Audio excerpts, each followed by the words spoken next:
Glória a Deus. Irmãos, eu gostaria de convidá-los a abrirem suas Bíblias comigo no Evangelho de Jesus Cristo segundo João, no capítulo 20.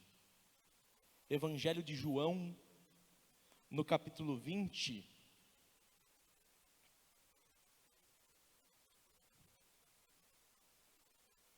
Nós faremos a leitura do verso 24 até o 29, são apenas alguns versículos, 6 versículos para ser mais exato, para nós meditarmos nessa noite, mas com o grande poder do Senhor para as nossas vidas. Evangelho de João, capítulo 20, a partir do verso 24.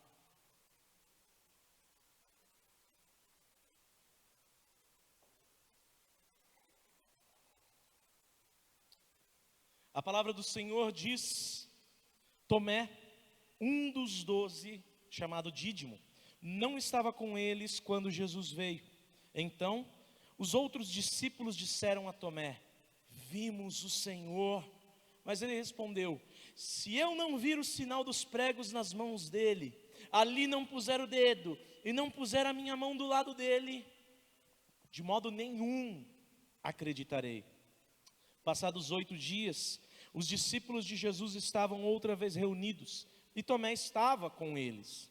Estando as portas trancadas, Jesus veio, pôs-se no meio deles e disse: Que a paz seja com vocês.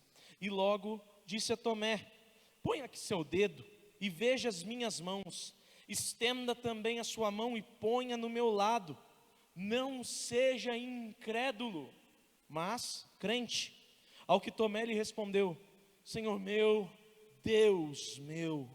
Jesus lhe disse: Você creu porque me viu? Bem-aventurados são os que não viram e creram.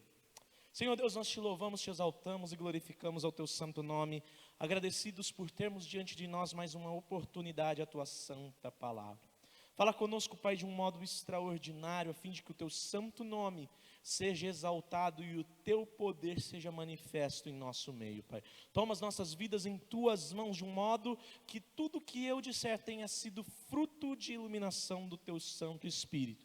E toda a compreensão que aqui sair, meu Pai, da mente e coração de cada irmão, tenha sido também fruto da mesma fonte. No nome de Jesus, Pai, nos dá boa colheita para a glória do teu santo nome.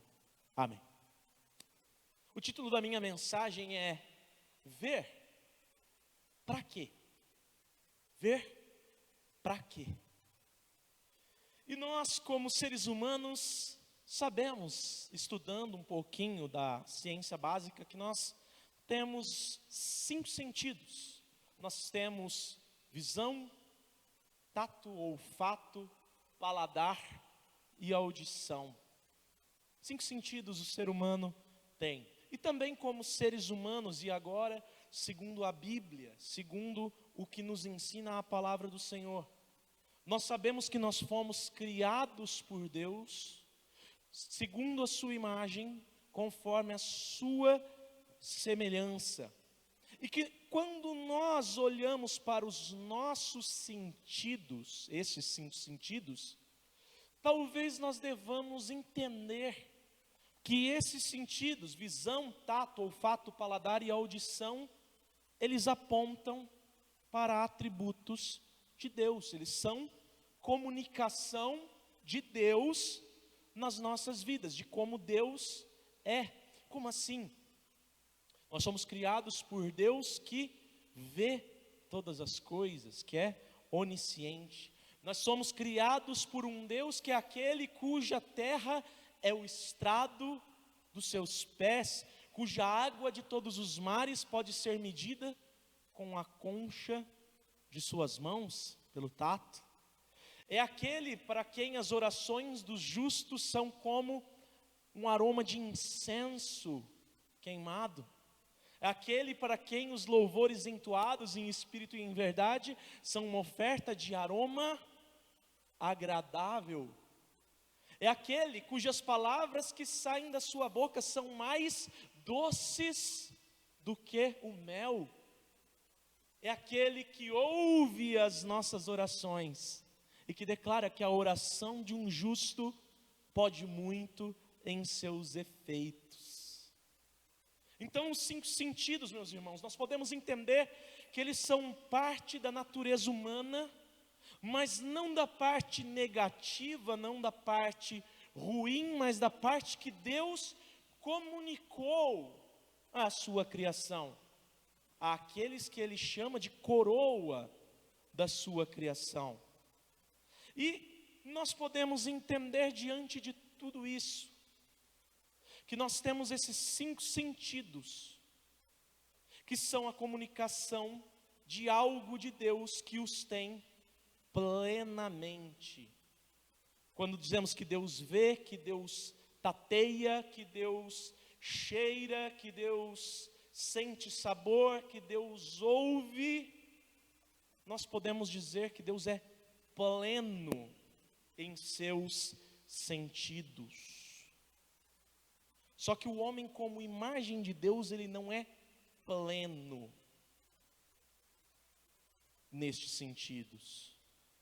Ele tem essa comunicação de Deus, ele é semelhante a Deus, nós somos semelhantes a Deus, mas a nossa semelhança, ela esbarra num ponto que nós não conseguimos atingir, que é a plenitude da perfeição de cada atributo de Deus. E se nós considerarmos a entrada do pecado no mundo, nós vamos compreender que essa realidade, essa situação, ela vai se agravar. A nossa natureza, ela agora é inclinada para o mal, porque estamos separados de Deus por causa da depravação do nosso ser. Ela vai nos mover a crermos tão somente naquilo que está ao alcance dos nossos sentidos. De modo que a gente acredita se a gente toca, a gente acredita se a gente vê, a gente acredita se a gente ouve, se a gente cheira. Senão, é complicado. Por exemplo, se eu falar agora que a lua está começando a aparecer do lado do poente do sol e não mais do nascente, os irmãos vão acreditar? Não, os irmãos vão querer sair para ver, certo? Se eu falar que a água aqui nesse copo, suadinho, cheio de gelo, está quase fervendo, os irmãos vão acreditar? Não, mas vão querer tocar nesse copo. Se eu falar que agora mesmo tem alguém fazendo um churrasco ali no fundo para nós, os irmãos vão acreditar? Vão falar para mim, mas cadê o cheiro? Está cheirando, não tem cheiro de fumaça, não tem cheiro de carne. Se eu falar que as berinjelas da horta estão com um gostinho de banana assim no fundo, os irmãos acreditam se eu falar isso? Não, né? Vocês vão querer provar para ver se é mesmo verdade aquilo que eu estou falando. Se eu disser, por exemplo, que a Michele está cantando afinado, não essa Michele, aquela, os irmãos vão acreditar? Não, eles vão querer, não, talvez nem queiram, né? Porque sabe como é que é o negócio, mas vão querer ouvir para ver, não, está afinada mesmo, cantar no louvor. Resumindo tudo isso, há situações que nossa natureza exige que usemos dos nossos sentidos para comprovar a veracidade. Uma vez que a nossa palavra, aquilo que nós dizemos, aquilo que nós expressamos ao próximo, nem sempre, embora devesse ser, nem sempre é fiel. Só que aí nós temos um problema, e um grande problema. A palavra de Deus é fiel. A palavra de Deus, ela é dita e ela é cumprida. Mas nós, seres humanos que precisam dos 5 sentidos para acreditar nas coisas, nós queremos colocar essa palavra do Senhor à prova. Nós queremos colocar o próprio Deus à prova. Nós estamos num feriado de Páscoa, E é muito fácil num país que foi construído em cima de bases de um cristianismo cultural, acreditar que existiu um Jesus, que esse Jesus morreu, e até mesmo que de alguma forma esse Jesus que viveu e morreu, também ressuscitou dentre os mortos. A crença naquilo que nós chamamos de Jesus histórico. É muito fácil num país como o nosso. Mas esse tipo de crença, meus irmãos, ela é uma crença inútil para a salvação. Ela é uma crença que não leva a lugar nenhum. Nós podemos crer que existiu um Jesus que foi o homem perfeito que viveu na terra, mas se nós não crermos que ele foi enviado por Deus para cumprir a vontade dele entre nós, isso não significa nada. Nós podemos crer que existiu um Jesus que amou as pessoas e que foi morto injustamente, mas se não crermos que ele viveu a vida que nós deveríamos viver, e que por isso ele morreu a morte que nós deveríamos morrer em nosso lugar, isso não significa nada. Nós podemos crer até que de uma forma miraculosa ou sobrenatural, Jesus ressuscitou dentre os mortos e ascendeu aos céus. Mas se não crermos que essa ressurreição de Jesus garante que nós também ressuscitaremos e iremos morar no céu com Ele, salvos dos nossos pecados, tudo isso é inútil. Crer que Jesus ressuscitou não serve para nada. Meus irmãos, nós precisamos entender que crer em Jesus é crer com a vida, é crer com cada milímetro da nossa existência, com cada espacinho do nosso ser, é ser alvo do amor de Jesus. E ser alvo do amor de Jesus é crer que a sua ressurreição é plena, ela é corporal, e ela é a única coisa neste mundo que pode nos dar a bendita esperança. Crer na ressurreição de Cristo, queridos, é confiar na obra dele, de toda a alma, de todo o coração, de todo o entendimento e de todas as nossas forças. Isso parece algo que Jesus disse que temos que fazer? Parece, né? É justamente o cumprimento daquele mandamento que o Senhor Jesus diz ser mais importante de toda a lei. Só que aí surge um problema. A nossa natureza quer negar as realidades espirituais. Os 5 sentidos, que são algo bom, que são uma comunicação de Deus ao ser humano, da forma como ele enxerga, da forma como ele sustenta e governa o mundo. A partir do momento em que nós, pelo pecado, nos rebelamos contra Deus, eles se tornaram uma grande pedra de tropeço a cada um de nós. Não são ruins, mas em nossa natureza são uma pedra de tropeço.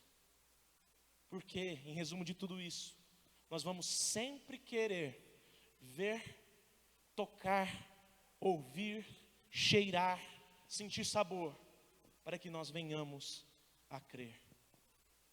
Ou seja, o pecado tornou o ser humano incrédulo. E essa é a grande verdade. E nós precisamos nos lembrar daquilo que Deus fala na sua palavra.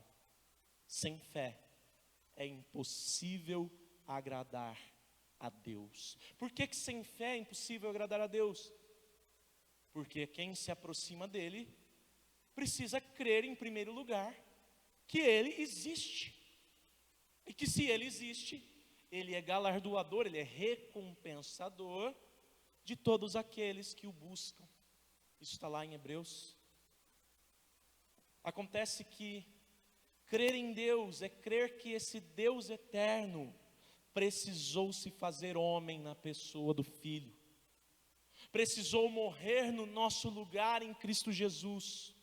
E também que não permaneceu morto, mas ressuscitou gloriosamente pelo seu próprio poder. E crer em Deus, que não seja este Deus, crer em um Deus que não é o Deus que a Bíblia ensina, significa que nós não estamos crendo em Deus coisa nenhuma, mas em um ídolo criado pelo nosso próprio coração.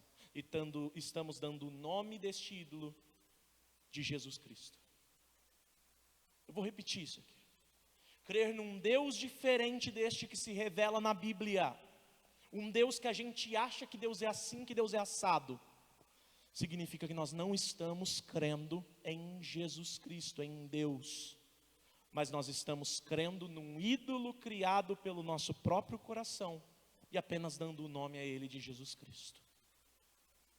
E é por isso, meus irmãos, que num feriado como o de hoje, de Páscoa, nós somos convidados a refletir não somente num Deus que entregou o seu único filho à morte e o ressuscitou ao terceiro dia, cerca de 2000 anos atrás, mas muito mais. Nós somos convocados a refletir sobre toda esta obra grandiosa e sobre como ela afeta as nossas vidas nos dias de hoje. Esse texto, ele se passa na mais importante de todas as Páscoas, a Páscoa da plenitude dos tempos. E se nós entendermos o que significa Páscoa, nós vamos voltar ao significado lá do Antigo Testamento, da palavra hebraica Pesach, que significa libertação. Ou seja, a Páscoa que eles estavam celebrando aqui, ela era uma festa fixa do calendário litúrgico dos judeus. Ela era um memorial estabelecido pelo próprio Deus, do dia em que ele libertou o povo hebreu da escravidão de 400 anos do Egito. Veja que lindo isso. Deus escolheu o dia que se celebra a sua decisão de separar uma nação para si e de libertar esse mesmo povo da escravidão para libertar a humanidade da escravidão do pecado por meio da morte do seu filho e de sua ressurreição. E aí é que está o problema. Crer em tudo isso imediatamente, até mesmo para os mais crentes dos homens, não é uma tarefa fácil. Vão surgir dúvidas, vão surgir questionamentos. E como nós vimos na semana passada, nós devemos estar sempre disponíveis, sensíveis para que Deus nos sujeite aos valores base que simbolizam aquilo que nós acreditamos como princípio do Evangelho: arrependimento, humildade, humilhação e exaltação, sendo essa exaltação a de Cristo em nós. Ou seja, o texto de hoje nos mostra que essa fé que agrada a Deus, ela é impossível de ser exercida pelo ser humano natural, sem que haja a ação do próprio Deus. Mas ela é o princípio da salvação do homem espiritual. Ela é impossível de ser exercida pelo homem natural, mas ela é o princípio da salvação do homem espiritual. Que comportamento nós podemos buscar adotar em nossas vidas para nos encontrarmos disponíveis para viver a vontade de Deus, podendo então crer em toda a obra dele em nosso favor? Aqui eu separei 3 comportamentos expressos no texto, e o primeiro deles é estar no lugar certo. Nós precisamos estar no lugar certo. Olha o que diz o verso 24. Tomé, um dos 12, chamado Dídimo, não estava com eles, com quem? Com os outros discípulos, quando Jesus veio. E a primeira pergunta que nós precisamos fazer quando nos deparamos com este versículo é: quem era Tomé? E o versículo nos responde: um dos 12. Um dos 12, não era um homem comum, era alguém separado por Jesus. Onde o texto diz que Tomé não estava e que ele deveria estar? Tomé deveria estar com os outros discípulos. Se a gente olhar para o verso 19, nós vamos ver o texto de João dizendo que ao cair da tarde daquele primeiro dia, estando trancadas as portas da casa onde estavam os discípulos, com medo dos judeus, Jesus veio e se pôs no meio deles, dizendo que a paz esteja com vocês. Ou seja, Jesus foi crucificado na sexta. No sábado, as mulheres, os discípulos, que ainda estavam debaixo da antiga aliança, porque a obra da nova aliança ainda não tinha sido consumada, eles guardaram o dia do sábado, como determinava o mandamento. E no domingo, no primeiro dia da semana, Jesus ressuscitou e apareceu às mulheres primeiro. E aqui nesse versículo 19, os discípulos ainda não tinham visto Jesus ressurreto, e ainda estavam em dúvida de tudo aquilo que estava acontecendo. Só que apesar das incertezas, nós temos que entender que os discípulos estavam fazendo o que era para fazer. Eles continuaram a celebração da Páscoa. Eles estavam reunidos propondo fazer orações. É como se nós pudéssemos dizer que ali naquele momento do verso 19, estava sendo celebrado o primeiro embrião daquilo que hoje é o nosso culto de domingo. E segundo o versículo 24, Tomé, que era um dos 12, não estava com eles, ou seja, Tomé não viu Jesus ressurreto. Era para ele ver, e ele não viu. E aqui cabe uma aplicação. Às vezes nós sonhamos com a igreja cheia, às vezes nós desejamos ver mais pessoas salvas, às vezes nós até cremos em Jesus e em toda a sua obra, como temos que crer, e somos pessoas verdadeiramente salvas. Às vezes nós queremos ter mais fervor espiritual, e lógico que tudo isso é legítimo, lógico que tudo isso é maravilhoso, mas quando que nós vamos ao culto? É quando dá, quando eu não estou ocupado, quando eu não estou com a família, porque a família vem em primeiro lugar, né? Quando eu não arrumo um lazer no dia do culto, quando o Corinthians não está jogando no mesmo horário, quando eu estou feliz, quando eu não estou com dor nenhuma, aí eu vou, né, no culto. Olhando para esse versículo, nós precisamos entender algo. É preciso aprender a valorizar o culto. O culto não é uma palestra motivacional bonitinha em que nós vamos e aprendemos algo para colocar em prática. O culto é onde nós entregamos de nós mesmos a Deus e recebemos de Deus a sua palavra, que é vida para nós. Precisamos valorizar o culto, porque Jesus ressuscitou para que um dia nós possamos ressuscitar e morar com Ele para sempre, na Nova Jerusalém, e isso é uma certeza. E se nós queremos viver isso, meus irmãos, se nós queremos ter as lágrimas dos nossos olhos secadas, chegou o momento de nós morrermos um pouco para as nossas vontades, e de renascermos para uma vida que seja a partir da realidade da fé. Como que nós podemos dizer que queremos morar no céu, se no único momento da semana em que nós vamos fazer aquilo que nós passaremos a eternidade fazendo no céu, nós negligenciamos? E eu não quero dizer que nós precisamos cultuar para ir para o céu. Não vamos ao culto para ir para o céu, isso é hipocrisia. Nós cultuamos porque somos cidadãos do reino dos céus, cidadãos que no tempo determinado prestarão culto o tempo todo, diante da presença física, da presença mesma, gloriosa do próprio Deus. Para poder enxergar a realidade do céu, nós precisamos estar no lugar onde esta realidade é, digamos, ensaiada. Nós precisamos estar no evento no qual a presença espiritual de Deus é buscada, porque a presença física dele é desejada. E o único ambiente no qual isso é possível é o ambiente do culto público. Talvez você possa dizer para mim: pastor, eu oro, eu leio a Bíblia, ou eu jejuo. Talvez você possa dizer para mim: pastor, eu faço o bem, eu amo todo mundo que cruza o meu caminho, eu ajudo um monte de gente que precisa. Parabéns, isso é lindo, isso é maravilhoso, faça isso. Mas o que acontece é que quem vai para o céu são aqueles que com as suas vidas creem em Cristo. O incrédulo, meus irmãos, por mais bonzinho que seja, não vai para o céu.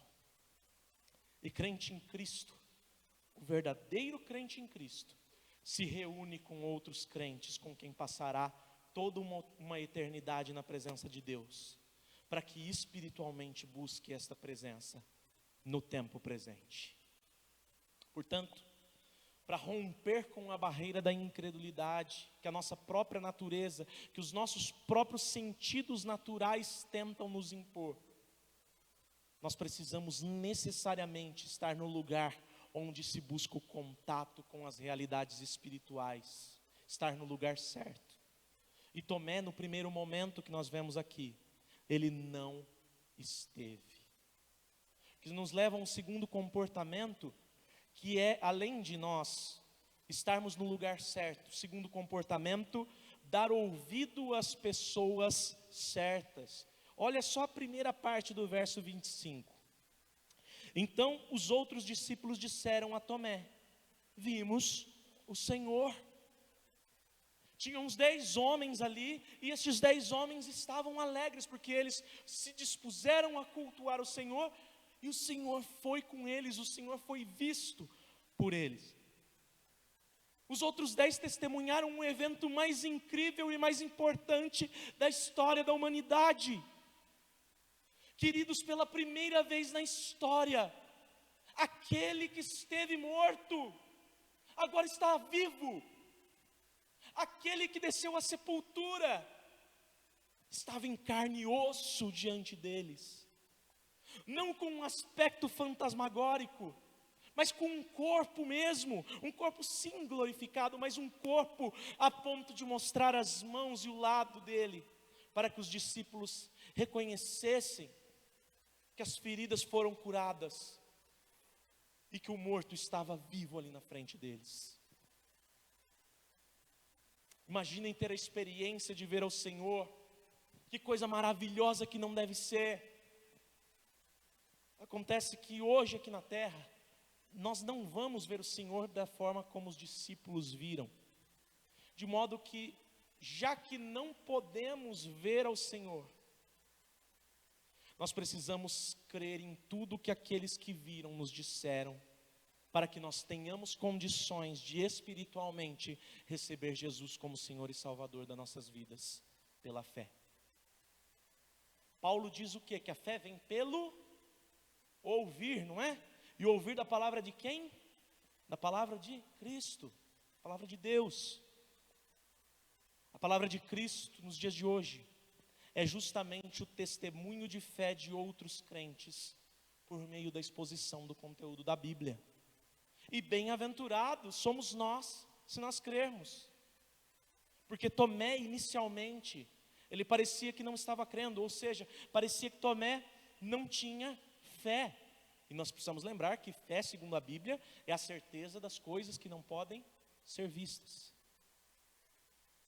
E é aí que é o momento de nós pararmos e fazermos algumas perguntas para nós mesmos. Como nós também teremos essa certeza? Se muitas vezes nós não damos ouvidos ao testemunho do irmão que senta do nosso lado na igreja. Como nós podemos ter essa certeza a respeito desse Jesus que nos leva para o céu, que morreu, que ressuscitou, se quando o nosso pastor vem nos ensinar e nos orientar na palavra, nós achamos que ele está vindo para nos cobrar, para nos dar bronca? Como nós vamos ter uma fé sólida, se quando nós pecamos, a primeira coisa que nós fazemos é olhar para o pecado do irmão e tentar justificar o nosso, e não confiar na maturidade espiritual dos irmãos mais firmados na palavra, ou do próprio pastor, para buscar ajuda? Eu quero meu marido comigo na igreja, mas eu não evangelizo. Eu quero que meu filho se converta, mas eu não oro pela conversão dele. Eu quero que a minha esposa respeite a minha fé, mas eu não me posiciono como um marido segundo a palavra de Deus. Eu quero estar no mesmo lugar do meu amigo da escola, do meu amigo da faculdade, mas eu não verto lágrimas diante de Deus pela incredulidade dele, para que um dia este lugar seja a igreja e não um bar ou boate. Eu quero o céu, mas eu continuo meu namoro em julgo desigual. Eu quero o céu, mas eu continuo me emocionando e deixando Deus toda vez que alguém me propõe um serviço mais tranquilo ou que eu vou ganhar mais. Eu quero o céu, mas acho que Jesus está lá, longe, já fez tudo, já fez todo o serviço. Ele só espera que eu ofereça para Ele a minha lembrança de domingo à noite. Tá bom, olha lá. Nós precisamos tratar Jesus como alguém presente nas nossas vidas, como se estivesse presente fisicamente. Até porque se nós somos crentes, meus irmãos, o Espírito Santo, diz a Bíblia, habita em nós. Ou seja, é como se o próprio Senhor Jesus estivesse aqui, comandando, governando o nosso ser. E aparentemente, Tomé não teve essa postura de escuta ativa, logo que os seus discípulos o procuraram. Nós vamos ver a segunda parte do verso 25. Mas ele respondeu: se eu não ver os sinais dos pregos nas mãos dele, ali não puser o dedo, e não puser a minha mão no lado dele, de modo nenhum acreditarei. Olha o peso disso que Tomé está falando. De modo nenhum acreditarei. Tomé queria desenvolver a fé pela visão e pelo tato. Tomé estava seguindo o curso da sua própria natureza, e acontece que a natureza humana é depravada e nos conduz ao inferno. Enquanto que somente pelo ouvir as palavras de Jesus, que estão relatadas um pouco antes dessas, lá em João 14 mais ou menos, Tomé já deveria estar crente no que aconteceria. O que Jesus fala naquele momento? Que não se turbe o vosso coração. Vocês creem em Deus, creiam também em mim. Na casa de meu pai há muitas moradas. Se não fosse assim, eu já lhes teria dito. Pois vou preparar um lugar para vocês. E quando eu for e preparar um lugar, voltarei e os receberei para mim mesmo, para que onde estou vocês estejam também. E vocês conhecem o caminho para onde vou. E o interessante é que Tomé, naquele texto, quando Jesus fala isso, ele retruca o Senhor dizendo: não sei o caminho, não sabemos para onde o Senhor vai. E Jesus diz: eu sou o caminho, a verdade e a vida. Ninguém vem ao Pai senão por mim. Isso é lá em João 14, aqui nós estamos em João 20. Talvez nós devamos entender Tomé aqui neste ponto, não necessariamente como um incrédulo, apesar de ele estar incrédulo, mas talvez nós devamos entender de uma forma diferente. Jesus aqui, ele já tinha esclarecido seus discípulos anteriormente. Talvez aqui nós devemos entender Tomé como, além de um meio incrédulo, como um ciumento. Se o Senhor se mostrou a vocês, para eu acreditar então, tem que mostrar para mim também. Tanto é que uma semana depois, no próximo domingo, Tomé estava com os discípulos num culto semelhante ao do verso 19, que seria o último dia da festa de Páscoa daquele ano. Olha o versículo 26, só a primeira parte. Passado 8 dias, os discípulos de Jesus estavam outra vez reunidos. E o que aconteceu? Tomé estava com eles. Tomé não era tão incrédulo assim. Tomé estava com ciúme. Tomé queria ele também sentir, ele também tocar, ele também ver. A pergunta que eu faço é: será que nós devemos pensar desse jeito?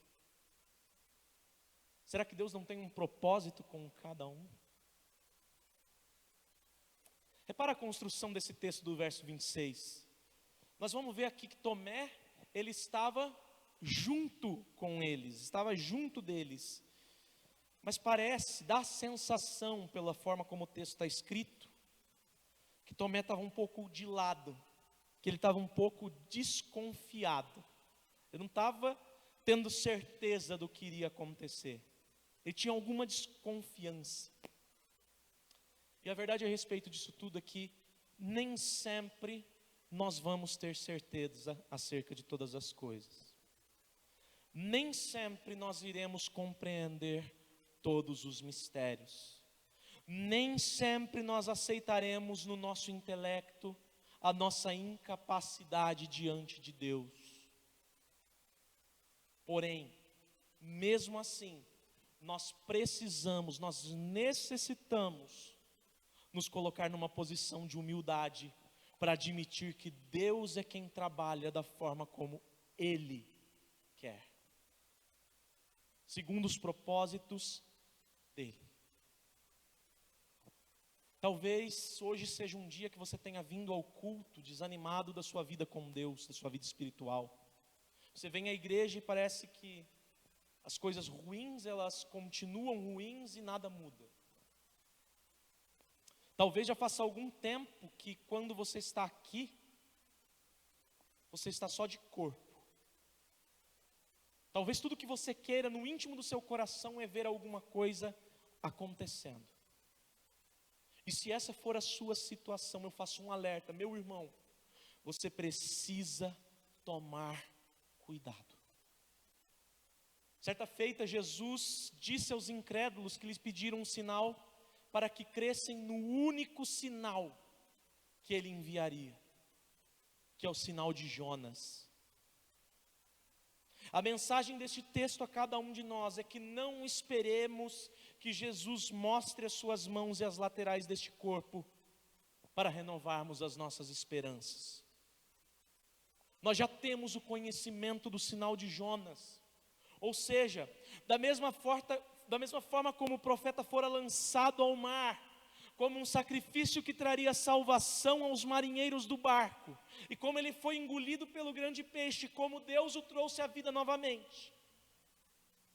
Jesus foi ao sacrifício, sendo o sacrifício de Deus que nos trouxe a salvação, que morreu, mas ao terceiro dia também foi trazido de volta à vida.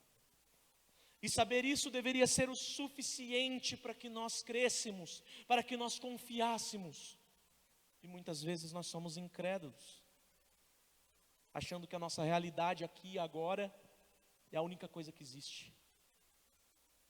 Não pode ser assim, meus irmãos. Não pode ser desse jeito. Mas a verdade é que é, né? Somos todos incrédulos. E se Jesus não se colocar no nosso meio, para que renovemos as nossas forças, nós vamos continuar naufragando no desânimo provocado pela multidão dos nossos pecados, pela multidão dos nossos achismos. Olha a segunda parte do verso 26, o que acontece. Estando as portas trancadas, Jesus veio, pôs-se no meio deles e disse: que a paz seja com vocês. Tomé, ele mesmo não acreditando, deu ouvido aos demais discípulos que estavam ali no primeiro culto. Meio que duvidando, ele o seguiu, e aconteceu exatamente a mesma coisa que aconteceu uma semana antes. Quando eles estavam reunidos, quando eles estavam com as portas trancadas, com medo que os judeus retaliassem o culto deles, Jesus veio, se pôs no meio deles, como se nada tivesse acontecido, e saudou da mesma forma que ele sempre saudou os seus após a ressurreição: que a paz seja com vocês. A grande mensagem aqui neste ponto do texto é que não foi Tomé que escolheu seguir Jesus. Jesus escolheu Tomé para segui-lo. E se a fé de Tomé passaria necessariamente pela escolha anterior de Jesus, a verdade que nós precisamos carregar no nosso coração é que o Senhor não desistiria tão fácil dele. Jesus iria até as últimas consequências para que os olhos do seu discípulo amado lhe fossem abertos. Olha o verso 27, logo disse a Tomé: ponha aqui o seu dedo, veja as minhas mãos, estenda a sua mão e ponha do meu lado, não seja incrédulo, mas crente. Jesus vem e exorta duramente Tomé. Ele fala assim: você quer ver? Você quer tocar? Pois bem, veja, toque, mas pare de se comportar como um incrédulo. Se comporte como você foi chamado para ser, como um dos 12, como um daqueles que a própria palavra diz em Apocalipse, que terá o seu nome escrito em um dos 12 fundamentos do muro da cidade santa.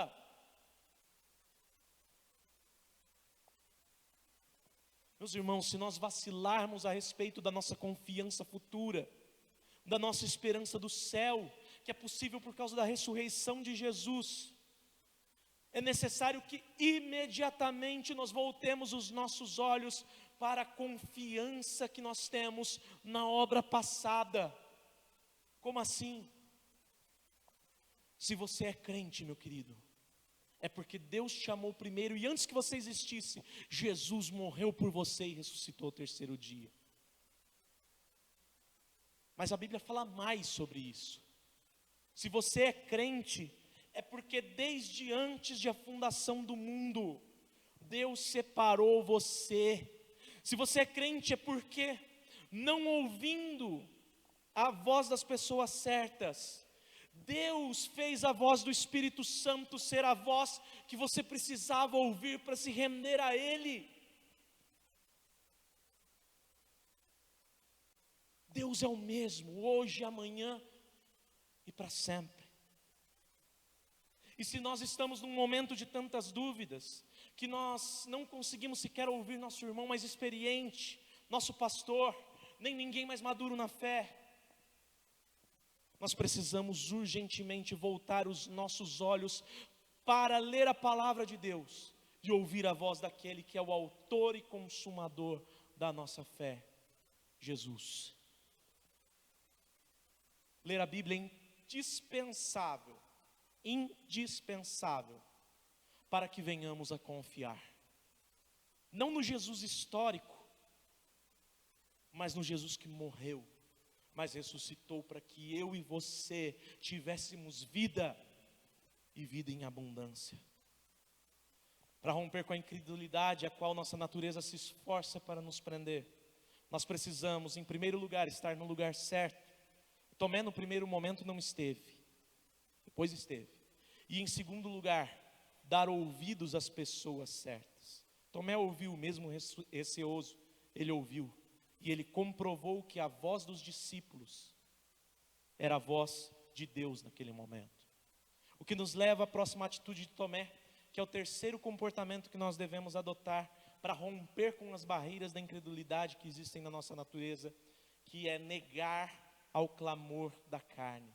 Terceiro comportamento, negar ao clamor da carne. Olha o verso 28. Ao que Tomé lhe respondeu: Senhor meu e Deus meu. Repare, como que diz aqui? Ao que Tomé lhe respondeu. Representa uma ideia de ação imediata. Jesus, ele deu uma bronca em Tomé, ele falou para que Tomé não se comportasse como um incrédulo, mas como um crente, que ele era, como um dos 12, mas ainda assim, por causa dos propósitos de Jesus com Tomé, serem diferentes dos propósitos dele, por exemplo, com os fariseus e escribas, como o Pai determinou, Jesus ainda permitiu que Tomé tivesse acesso aos sinais, para que ele viesse a crer que Jesus ressuscitou. Só que Tomé, ele não precisou chegar a pôr as suas mãos e dedos para crer em Jesus. Ele viu e creu. Repara o texto. Jesus mandou: põe a mão aqui. Tomé respondeu: Senhor meu e Deus meu. Não fala em momento algum que Tomé foi lá e cutucou. Não. Tomé viu, percebeu a presença de Jesus e creu. Lembra o que ele disse no verso 25, querido? Se eu não vir os sinais dos pregos e não puser o dedo, não puser a minha mão, de modo nenhum acreditarei. Lembra? Ele acreditou. Ao que o texto indica, só vendo, ele já acreditou. E talvez nem ver as marcas tá? Talvez nem seja pelo ver, mas pelo ouvir de Jesus, a paz seja com vocês. Porque somente dele pode vir a paz que excede todo entendimento e a certeza de que nós pertencemos a Deus. Que me leva a perguntar que algo muito peculiar. Quantos de vocês já disseram: eu nunca vou ser crente na vida? Nunca vou entrar numa igreja evangélica. Jesus até que é legal, mas o fã-clube é que estraga. Já disseram isso? Eu nunca, eu jamais, eu não. Você está aqui, né? Como um crente, no meio de outros crentes. Hoje você diz para Jesus o mesmo que Tomé disse: Senhor meu e Deus meu. Para quem era incrédulo, a confissão de Tomé é algo que ressalta o poder de Deus de uma forma extraordinária. Primeiro porque ele chama Jesus de Senhor, de Kyrios. Ou seja, Tomé se submete a Jesus como a um jugo de escravidão, de dependência, de domínio. Segundo, porque ele chama Jesus de Deus, de Theos. Tomé reconhece que ninguém que tenha sido morto com tamanha brutalidade poderia ressuscitar com um corpo físico totalmente restaurado, se não fosse divinamente poderoso. Tomé reconhece que nenhum homem, como a parte do poder de Deus, poderia adentrar a um recinto com portas fechadas, trancadas. Mas Jesus entrou. O texto não fala como, mas Jesus entrou onde estavam as portas trancadas. E Tomé estava ali, vendo tudo isso. Talvez você tenha entrado aqui neste lugar cheio de dúvidas e até mesmo de incredulidade. Mas Jesus te convida na noite de hoje a se submeter ao poder dele, lembrando de tudo quanto ele fez por você. Talvez você esteja em dúvida quanto à sua fé, quanto à sua conversão, quanto ao que você tem sentido, porque os dias são maus. Mas tudo o que eu te peço hoje é que você se lembre do que ele fez por você. O que ele fez? Ele fez tudo o que precisava ser feito. Você não precisa fazer mais nada. Você só precisa se submeter a ele e segui-lo com todas as suas forças, fazendo aquilo que ele deseja que você faça. E Jesus diz que se você crer verdadeiramente, mesmo que você não tenha visto, mesmo que estejamos num tempo muito distante dos tempos de Jesus, e você recebê-lo pela fé e perseverar nessa caminhada, você é alguém bem-aventurado, você é alguém feliz, porque você verá muito mais, e verá em breve, muito breve, se assim Deus permitir. Olha o verso 29, Jesus lhe disse: você creu porque me viu? Bem-aventurados são os que não viram e creem. Já era para Tomé ter crido lá atrás, quando Jesus disse: eu sou o caminho, a verdade e a vida, ninguém vem ao Pai a não ser por mim. Acontece que, apesar de crer, os joelhos de Tomé ainda andavam vacilantes, e ele precisou da presença de Jesus para reafirmar sua fé. A pergunta que nós devemos fazer nos dias de hoje é: será que nós somos diferentes? Será que também nós não precisamos ver para crer? Será que também nós não precisamos de sinais? A verdade é que não era para ser assim, não era. Mas nós temos que ser humildes e ter a consciência de que por causa do pecado é assim. Nós até cremos sem ver, e bem-aventurados somos nós, porque realmente nós não fomos testemunhas oculares da morte e ressurreição de Jesus. Mas nós cremos que tudo aconteceu como aconteceu, e graças a Deus. Só que acontece que no dia a dia, na caminhada da fé, é muito fácil a gente se esfriar.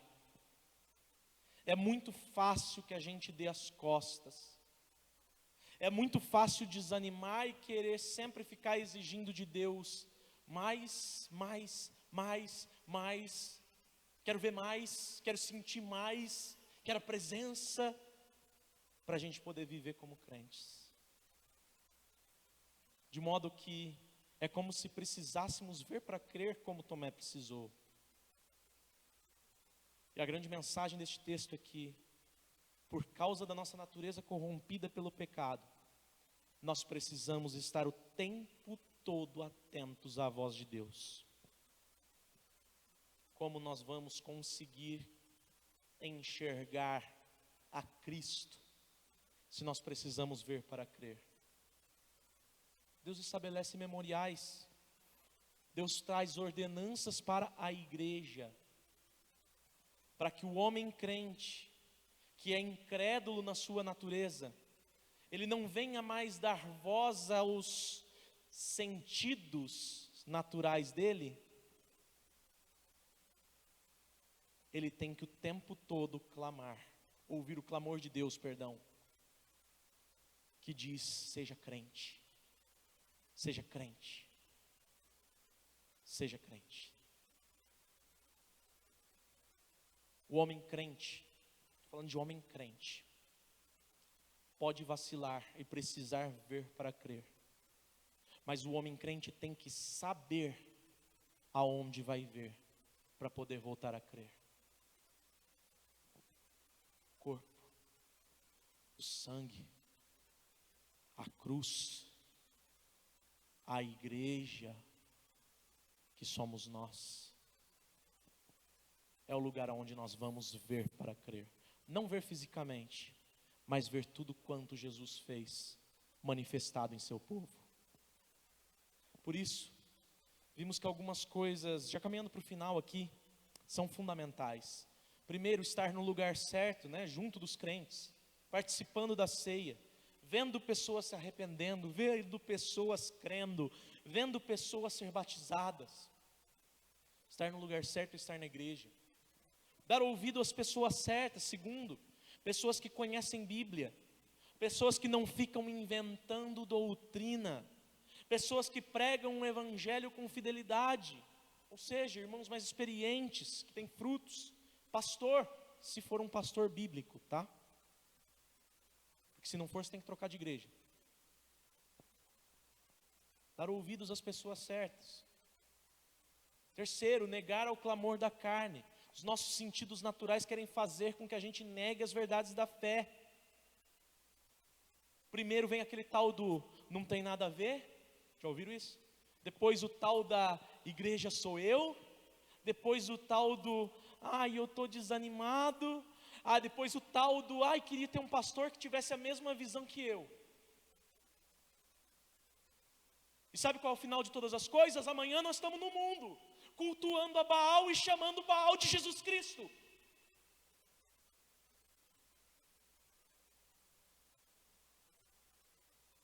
Por isso, mesmo que o nosso eu grite, só mais 5 minutinhos, nós nos levantamos para orar. Por isso, mesmo que o nosso eu grite, eu preciso estudar para a prova, nós organizamos e estudamos antes, abrimos mão do nosso lazer e vamos cultuar aquele que morreu e ressuscitou por nós. Por isso, mesmo que o nosso eu grite, a igreja não salva ninguém, nós nos lembramos imediatamente que aquele que nos salvou também para estarmos em comunhão com uma igreja local que seja bíblica. Para concluir a mensagem de hoje, e já vamos à parte da ceia, quero convocar os irmãos, olhem para dentro de si, veja se você não tem se comportado como incrédulo, olhe para Jesus, olhe para Cristo, veja tudo o que Ele fez por você e seja crente. Olhe para a igreja, veja tudo quanto Deus tem feito naqueles que têm seguido Jesus. Se arrependa e creia. Que a data de hoje sirva para que nos lembremos de que, se nós estamos aqui, é porque um dia Deus viu o nosso pecado, mas nos amou e não quis nos destruir por causa disso. Deus quis nos preservar e fez isso para a glória dEle. E Deus fez isso porque Ele nos amou, e nos amando, Ele entregou o seu único Filho, para que todo aquele que nele crer, não pereça, mas tenha a vida eterna. Que você não precise ser como Tomé, que teve de ver para crer. Mas se mesmo assim a sua natureza incrédula se mostrar mais forte do que a sua fé, tenha certeza de uma coisa: Jesus triunfou sobre a morte, justamente para que nele você tivesse vida. E caso você precise se lembrar disso, para fortalecer a fé, se lembre sempre de 3 coisinhas. Primeiro, fé se fortalece na igreja. Segundo, fé se fortalece ouvindo a palavra. Terceiro, fé se fortalece quando nós abrimos mão dos nossos achismos e das nossas preferências. Ver para quê é o título da nossa mensagem de hoje. Mas, se necessário, veja sim. Esteja no lugar certo, ouça as pessoas certas e abra mão de si próprio e veja. E antes de qualquer coisa, creia que Jesus te salvou. Pai Santo, nós te louvamos, te exaltamos e glorificamos ao teu santo nome. Agradecidos por teu amor, por tua maravilhosa graça, por teu perdão grandioso, Pai. Como é bom, Pai, termos sido aceitos na tua presença, mesmo sendo incrédulos, mesmo que o Senhor tenha tido que ir até as últimas consequências para nos buscar. Como é bom, Pai, podermos dizer que te pertencemos. Fortalece a nossa fé, Senhor. Reforça os nossos joelhos vacilantes, para que na tua presença nós possamos fazer tudo quanto o Senhor tem nos proposto, vivendo uma caminhada de santificação, mediante a salvação do Senhor, que já fora conquistada em favor de cada um de nós, naquela cruz, e quando aquele sepulcro for aberto, para todo sempre, para Jesus sair e voltar para o Senhor, aguardar a tua ordem para nos buscar. Em nome de Jesus Cristo, Pai, nós oramos e pedimos, nos capacita a crermos mais, a sermos mais fervorosos, a andarmos cada dia mais na tua presença, em nome de Jesus, amém.